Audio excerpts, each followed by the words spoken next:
আসসালামু আলাইকুম ওয়া রাহমাতুল্লাহি ওয়া বারাকাতুহ। 1 মিনিট মাদ্রাসা ইউটিউব চ্যানেলে সম্মানিত দিনী ভাই বোনেরা, আশা করি আল্লাহ তাআলার অশেষ রহমতে ভালো আছেন, সুস্থ আছেন। আলহামদুলিল্লাহ। আজ 5 শাবান রবিবার। অন্তত কষ্ট করে 7 বার একটি ছোট্ট দোয়া দেখে দেখে হলেও পড়বেন। রব্বুল আলামিন আপনার 90 বছরের গুনাহ মাফ করে দেবেন, আপনার সকল অভাব অনটন দূর করে দেবেন এবং আপনার মনের নেক আশা যেগুলো সেগুলো ইনশাআল্লাহ পূরণ করে দেবেন। আশা করছি মনোযোগ দিয়ে ভিডিওটি সম্পূর্ণ শুরু থেকে শেষ পর্যন্ত আমলের নিয়তে দেখবেন। মহান আল্লাহ বান্দার জন্য কিছু মাস পুরস্কার ও মহিমান্বিত করেছেন, তার মধ্যে শাবান মাস অন্যতম। শাবান আরবি মাসের 8ম মাস। এটি আরবি মাসের গুরুত্বপূর্ণ একটি মাস তিনি ভাই বোনেরা। আল্লাহ রাসূল সাল্লাল্লাহু আলাইহি ওয়াসাল্লাম শাবান মাসকে তার নিজের মাস হিসেবে ঘোষণা করেছেন। তিনি শাবান মাসে রোজা পালনের অনেক গুরুত্ব ও ফজিলত বর্ণনা করেছেন। শাবান এমনই ফজিলতপূর্ণ মাস যে মাসে মহান আল্লাহ রাব্বুল আলামিন তার রহমত ও বরকতের মাধ্যমে বান্দার সব চাহিদা পূরণ করেন, মনের নেক আশা পূরণ করেন। হযরত আয়েশা রাদিয়াল্লাহু তাআলা আনহা থেকে বর্ণিত হাদিসে আছে, তিনি বলেন, আল্লাহ রাসূল সাল্লাল্লাহু আলাইহি ওয়াসাল্লাম রোজা রাখতে থাকতেন যাতে আমরা বলতাম যে তিনি এই মাসে আর রোজা ছাড়বেনই না।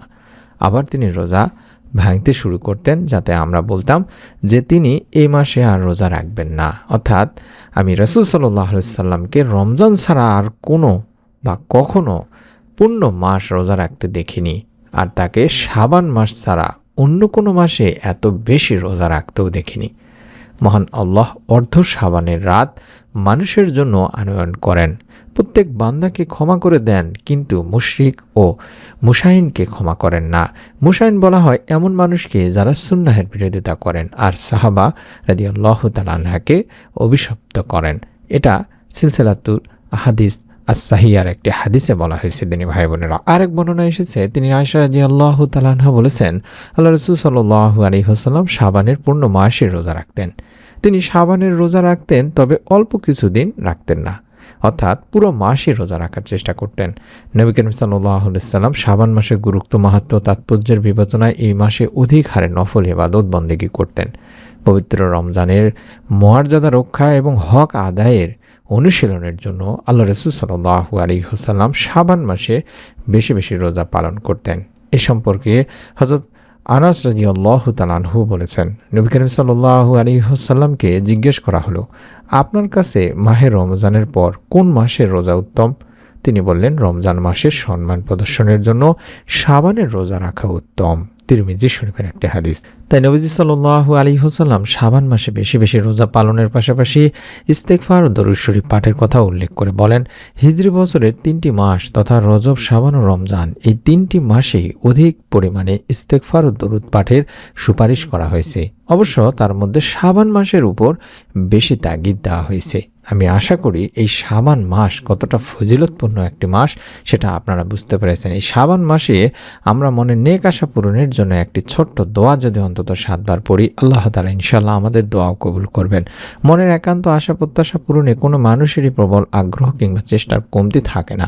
সে কারণে নিজেদের চাওয়া পাওয়ার পরিপূর্ণতায় নানানবিধ চেষ্টা সাধনা করে থাকেন মানুষ। কোনোভাবেই যখন কোনো কিছু হয় না, তখন তারা ফিরে আসে ধর্মের দিকে কিংবা ইসলামিক স্কলারদের শরণাপন্ন হন।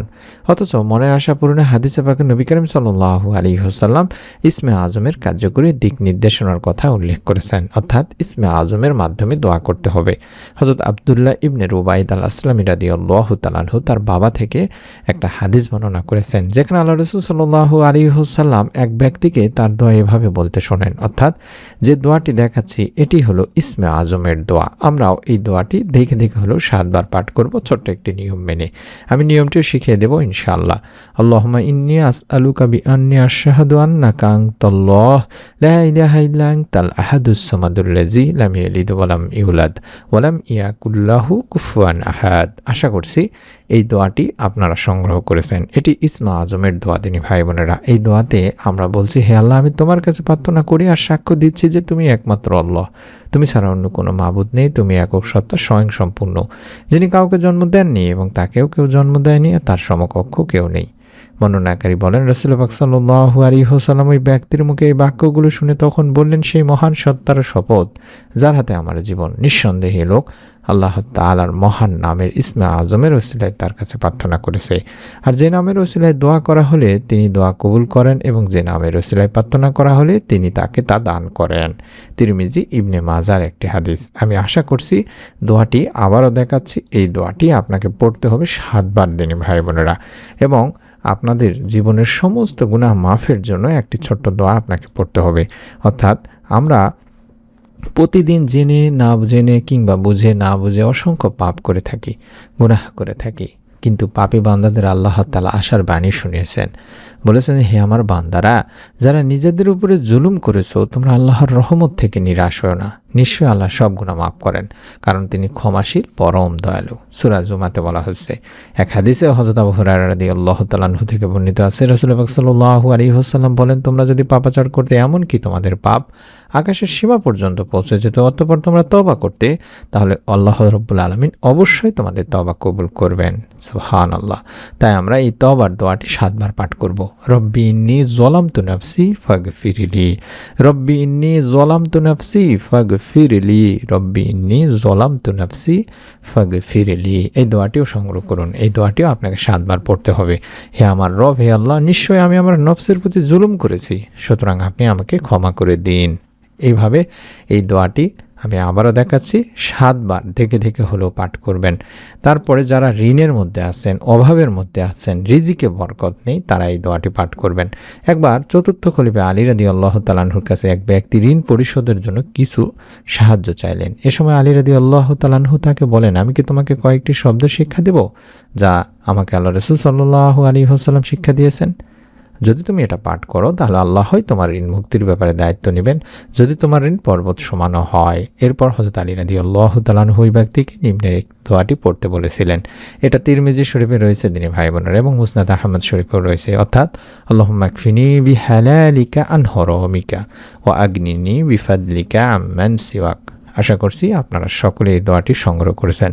আল্লাহুম্মা কফিনি বিহালালিকা আন হারামিকা ওয়া আগনিনি বিফাদলিকা আম্মান সিওয়াক। আল্লাহুম্মা কফিনি বিহালালিকা আন হারামিকা ওয়া আগনিনি বিফাদলিকা আম্মান সিওয়াক। হে আল্লাহ, হারামের পরিবর্তে তোমার হালাল রুচি আমার জন্য যথেষ্ট করো, আর তোমাকে ছাড়া আমাকে আর কারোর মুখাপেক্ষী করো না, এবং স্বীয় বা নিজ অনুগ্রহের দ্বারা আমাকে তুমি সচ্ছলতা দান করো। অর্থাৎ এই দোয়াটি আবারও আপনাকে 7 বার করে পড়তে হবে দিনী ভাই বোনেরা। যে দোয়াগুলো শিখিয়ে দিলাম 7 বার করে পড়ার জন্য, অবশ্যই 7 বার করে পড়ার আগে ছোট্ট একটি নিয়ম মেনে আমলটি করার চেষ্টা করবেন। আজ হচ্ছে 5 শাবান, রবিবার।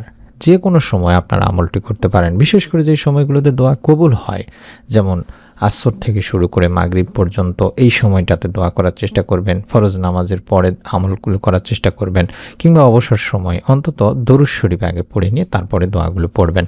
কারণ দরুদ না পড়লে আপনার দোয়া আল্লাহ তাআলার কাছে পৌঁছাবে না দিনী ভাই বোনেরা। আমি আশা করছি আপনারা দরুদ পাঠপূর্বক দোয়াগুলো পড়ে আল্লাহ তাআলার কাছে দুখানা হাত তুলে যদি চান, রব্বুল আলামিন আপনার গুনাহ ইনশাআল্লাহ মাফ করে আপনার পরিবার সংসার রিজিকে বরকত দেবেন, আপনার দোয়া কবুল করবেন, আপনার মনের নেক আশা ইনশাআল্লাহ পূরণ করেই দেবেন।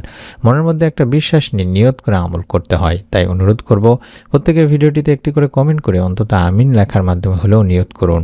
সন্তান নামের পরীক্ষিত আমলের ভিডিওগুলো পাওয়ার জন্য প্রতিদিনের আমল লিখে ইউটিউবে সার্চ করুন, বাংলায় অথবা ইংলিশে, ইনশাআল্লাহ চ্যানেলটি পেয়ে যাবেন। সেই ভিডিওগুলো দেখে আমল করতে থাকুন। অন্যান্য মা বোনের মতো আপনিও ইনশাআল্লাহ নেক সন্তান লাভের সুসংবাদ পাবেন।